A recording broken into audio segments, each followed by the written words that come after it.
পূর্ব সিকিম ভ্রমণের আজকের পর্বে তোমরা কোথায় যেতে চলেছো সেটা নিশ্চয়ই থাম্বনেল ও ভিডিওর টাইটেল দেখে বুঝেই গেছো।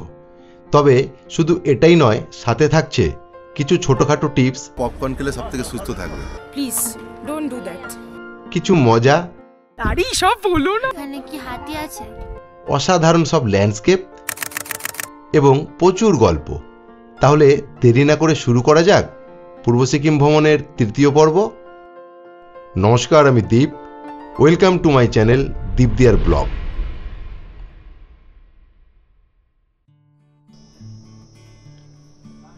অন্যান্য দিনের তুলনায় আজকের দিনটা ছিল একটু ব্যস্ততম দিন, তাই সকাল সকাল ঘুম ভাঙতেই চটপট রেডি হয়ে সকালের ব্রেকফাস্ট করবার জন্য টেবিলে এসে বসি।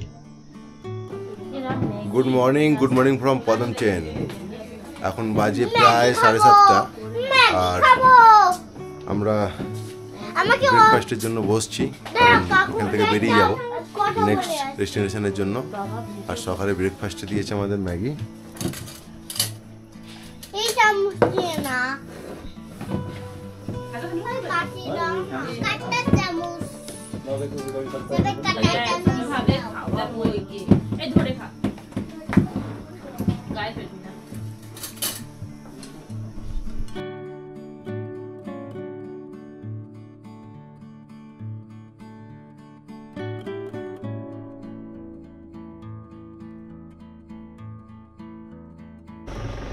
সবাই মোটামুটি রেডি হয়ে গেছে, এই গাড়িতে উঠছে। আমাদেরও সবাই রেডি। ওপরে একটু ঠান্ডা আছে, এখানে ভালোই ঠান্ডা, জ্যাকেট ফ্যাকেট পরে নিয়েছি।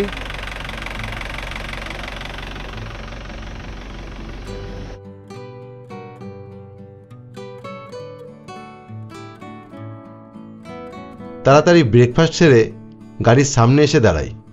ঘড়ি বলছে 8:10। আজকে আমাদের অনেকটা পথ ঘুরে দেখতে হবে, তাই একটু তাড়াহুড়ো করেই এগিয়ে চললাম পদমচেন থেকে সিল্ক রুট বা জিগজ্যাগ রোডের দিকে।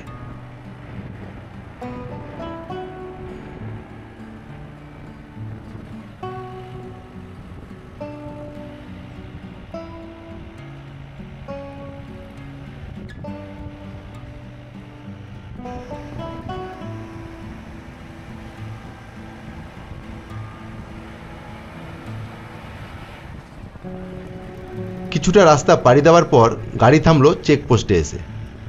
পেপার চেকিং সেরে তবেই ওপরে ওঠার অনুমতি পাওয়া যাবে। আমরা এখন চেকপোস্টে দাঁড়িয়েছি পেপার চেকিংয়ের জন্য। তো ড্রাইভার দা গেছে চেকিং করার জন্য পেপারগুলো নিয়ে। এই সামনে চেকপোস্ট রয়েছে।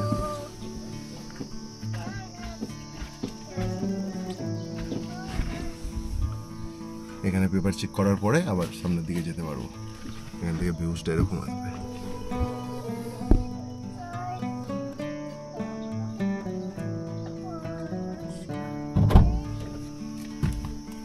হয়ে গেছে চেকিং করা।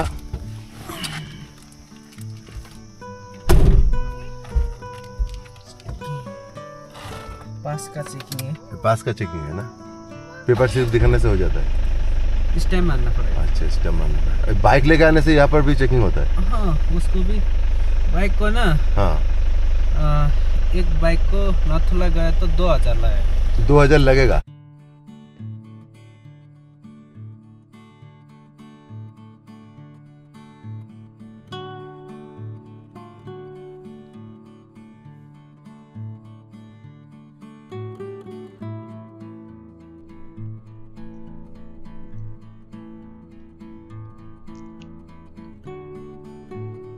এবার সামনের দিকের এই অসাধারণ রূপখানি দেখছো তোমরা? সামনের দিক থেকে আসা সূর্যের ওই সোনালি আলো, ওপরে নীল আকাশ, সবুজে ঘেরা দুপাশের এই মায়াবী রূপ চোখের সামনে এক আলাদাই জগৎ সৃষ্টি করেছে।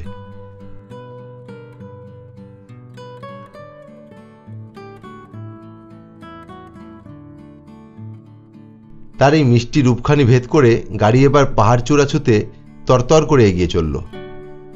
আমাদের সারথি মানে চামন্দা বয়সে ছোট হলেও তারই গাড়ি নিয়ে পথ চলা আমার বেশ মনে ধরেছে। তোমরাও যদি সিকিম ভ্রমণে আসো একবার কন্ট্যাক্ট করে দেখতেই পারো, আশা করি ভালো লাগবে। আমার যেটা সব থেকে ভালো লেগেছে সেটা হলো এই ছেলেটির মধ্যে কোনো বিরক্ত বোধ নেই।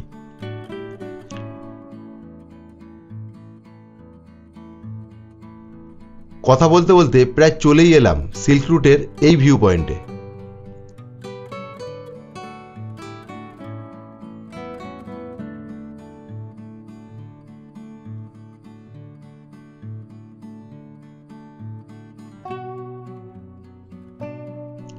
আকাশটাও ছিল বেশ পরিষ্কার, তাই দারুণ দেখতে লাগছে।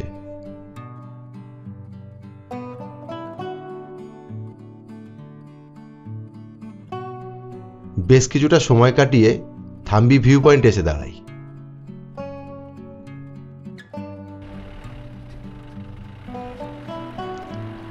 এবড়ো খেবড়ো পথ ধরে গাড়ির চাকা আরো চড়াইতে উঠতে শুরু করে। কিছু কিছু জায়গায় রাস্তার কাজ চলছে, তাই মাঝে মাঝে একটু এবড়ো খেবড়ো রাস্তা উকি মারছে। আশা করি তোমরা যদি 6 মাস পর সিকিম ভ্রমণে আসো তাহলে হয়তো পুরো রাস্তাটাই ভালো পাবে। তবে যতই উপরে উঠছি মেঘ যেন আমাদের আরো ঘিরে ধরছে।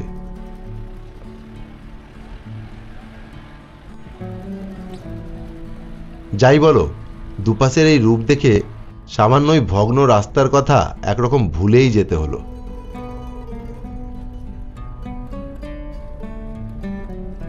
আহা, দুপাশের এই রূপ যতই দেখি ততই যেন মন উল্লাসে মেতে ওঠে।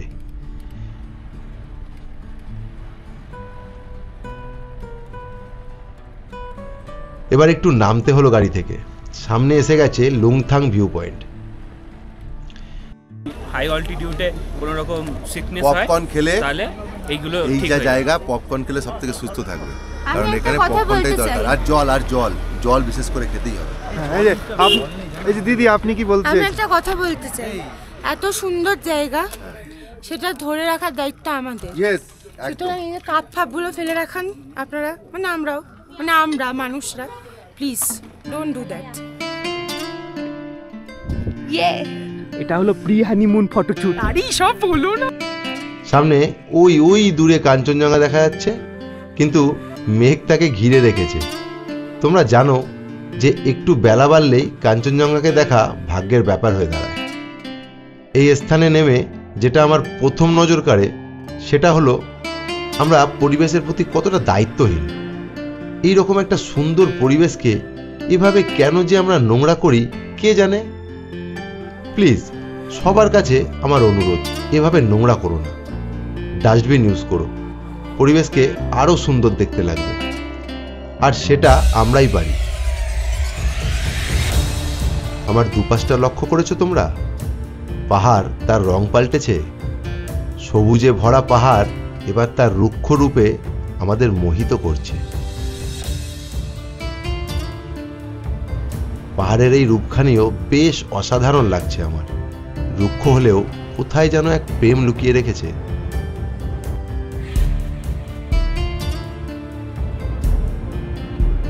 অনেকটা লাদাখের মতন লাগছে না? কি বলো তোমরা?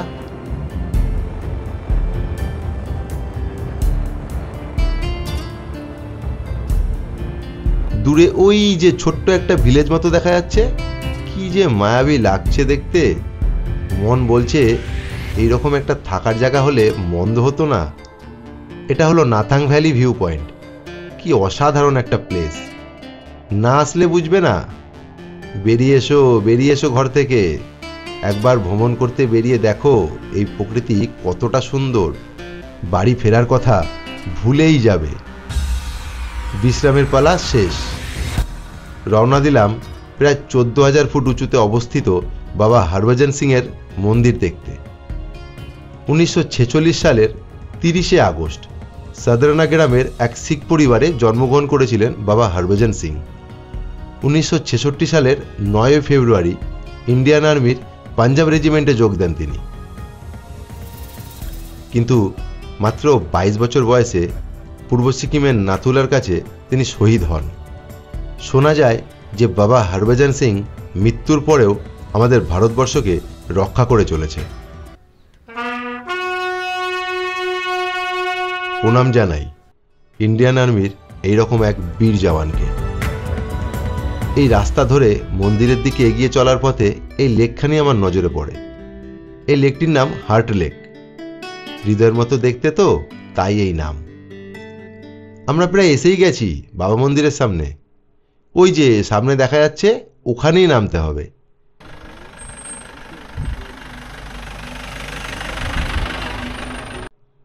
উপরে যে মন্দিরখানি দেখা যাচ্ছে, ওটাই ছিল বাবার বাংকার। এখানে জুতো রেখে উপরে যেতে হয়। না, জুতো রাখার জন্য কোনো টাকা পয়সা লাগে না। এবার চলো হিস্টোরি রুমটা একবার ঘুরে আসি।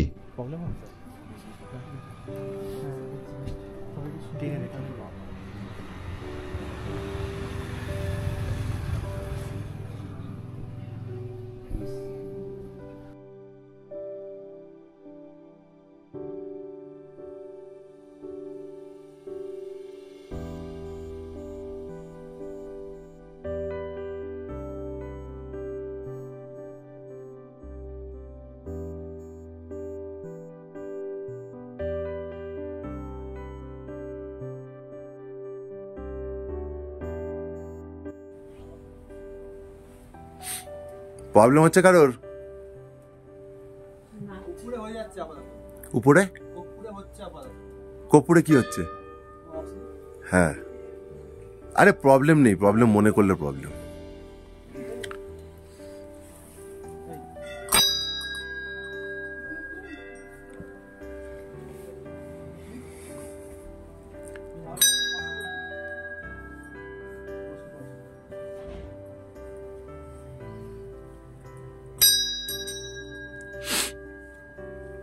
এখন যাচ্ছি বাবা মন্দির দেখতে। তো সবাই আসেনি, কারণ সবার একটু সমস্যা আছে। তো আমার ওয়াইফকে গাড়িতে রেখে এসছি, আমি এলাম, বাদ বাকি আমার শালি দুজন এসছে। তো চলুন ধীরে ধীরে যাই বাবা মন্দির দেখতে। ভালো ঠান্ডা আছে এখানে। আর একটা কথা বলে রাখি, এখানে যে আসবেন শ্বাসকষ্ট হতে পারে, তো একটু কর্পূর নিয়ে আসবেন, আশা করি হয়ে যাবে তাতে। আর যদি একটু মনে হয় যে না দুর্বল আছে বা একটু অসুবিধা হতে পারে, তো নিচেই দাঁড়িয়ে যাবেন, উঠবেন না, কিন্তু জোর করে ওঠার দরকার নেই। বাবার বাংকারে যেতে হলে সিঁড়ি চড়ে উপরে উঠতে হবে। যে সমস্ত জিনিস ইউজ করতো এখানে, সেগুলোকেই স্মৃতি হিসেবে রাখা হয়েছে। ভিতরটা ঠিক আছে।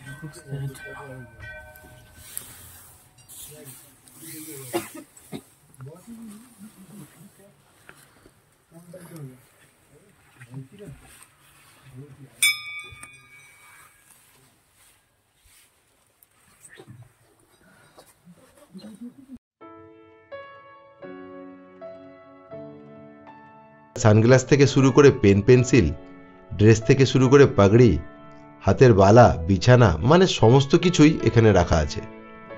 তবে দয়া করে কেউ হাত দেবেন না, এটাও বলা আছে।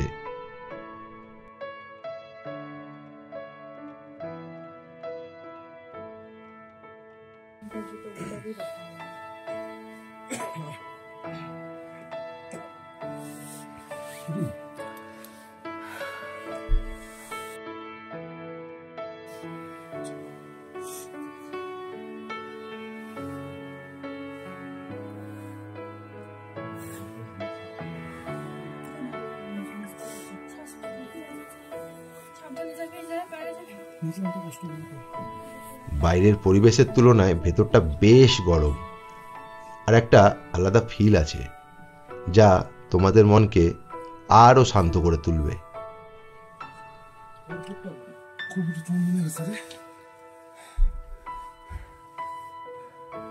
যাদের শারীরিক প্রবলেম হবে তারা একটু কর্পূর রেখো, আর যারা বয়স্ক তাদের শারীরিক সুস্থতাকে মাথায় রেখে তবেই এখানে এসো। এবার নিচের দিকে নামার পালা। তবে বলে রাখি যে আমি অনেকের ভিডিওতে দেখেছি তাদের সিঁড়ি বেয়ে উপরে উঠতে বেশ কষ্ট হয়েছে, কিন্তু আমার সেরকম কষ্ট হয়নি। গেটের সামনে এই ব্যাপারটা কিন্তু বেশ লেগেছে আমার। আমরা সবাই এখানে সমান।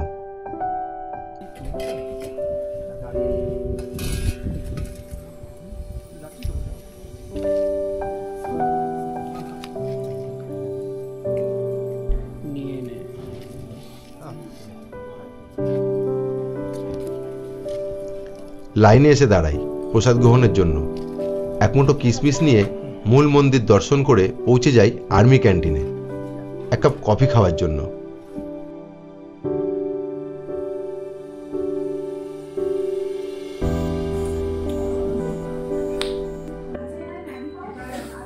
মারাত্মক কফি, এখানে আসলে কফি তো খেতেই হবে বস। Heavy coffee, heavy.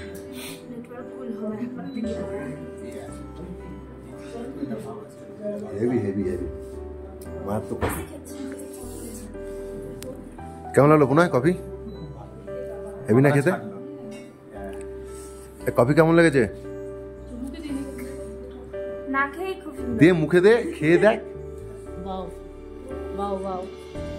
বাইরে বেশ ঠান্ডা আর ভেতরে এরকম এক কাপ কফি পান করে মেজাজটা বেশ ফ্রেশ হয়ে উঠল।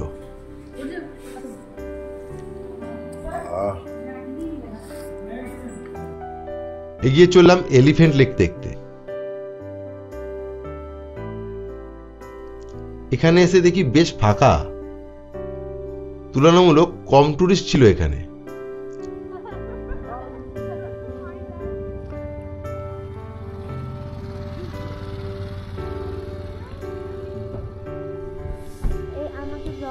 এই এলিফ্যান্ট লেকের নাম এলিফ্যান্ট লেক কেন? এখানে কি হাতি আছে?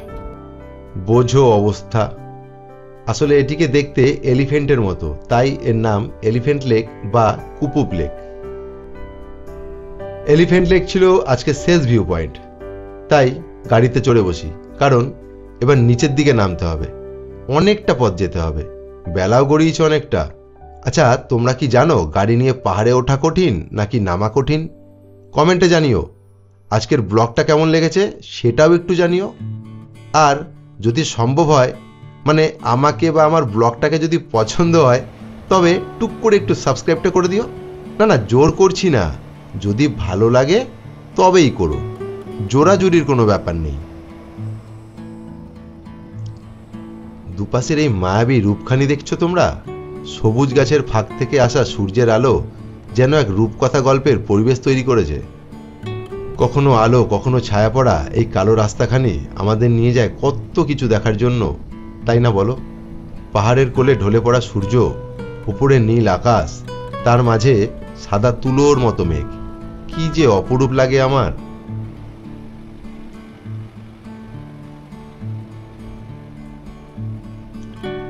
সামনে এই স্কুল ফেরত বাচ্চাগুলোকে দেখে আবার আমার ছোটবেলার সেই স্কুলের দিনগুলোর কথা মনে পড়ে গেল। ছুটির পর কত আনন্দ করতে করতে বাড়ি ফিরতাম, আর আজকে ঠিক সেই রকম আনন্দ করতে করতে এক জায়গা থেকে আর এক জায়গায় ঘুরে চলেছি। রাস্তাটা কিন্তু আগের থেকে অনেকটাই ছোট হয়ে এসেছে, দুপাশে শুধু ঘন সবুজ গাছের সারি।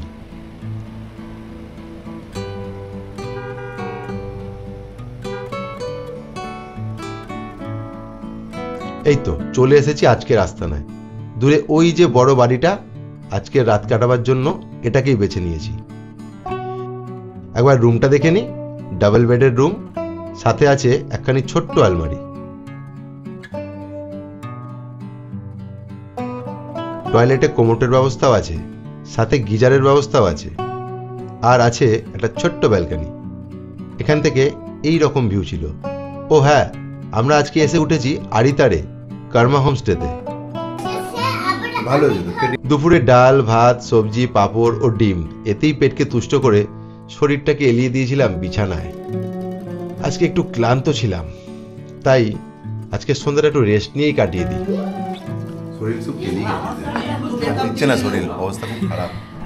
রাত্রি হতেই ভাত, সোয়াবিন আলু সবজি ও চিকেন কষা দিয়ে ডিনার সেরে নিলাম।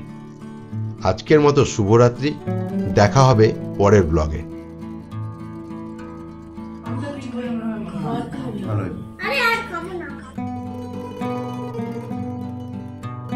চিকেন কষা, সোয়াবিন আলুর তরকারি, সাদা ভাত, স্যালাড তো ফ্রি দেবে মনে হচ্ছে।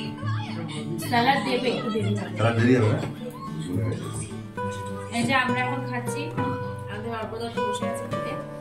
কেমন হয়েছে অর্পদত্ত বলো খাবারটা? খুব সুন্দর হয়েছে, অসাধারণ।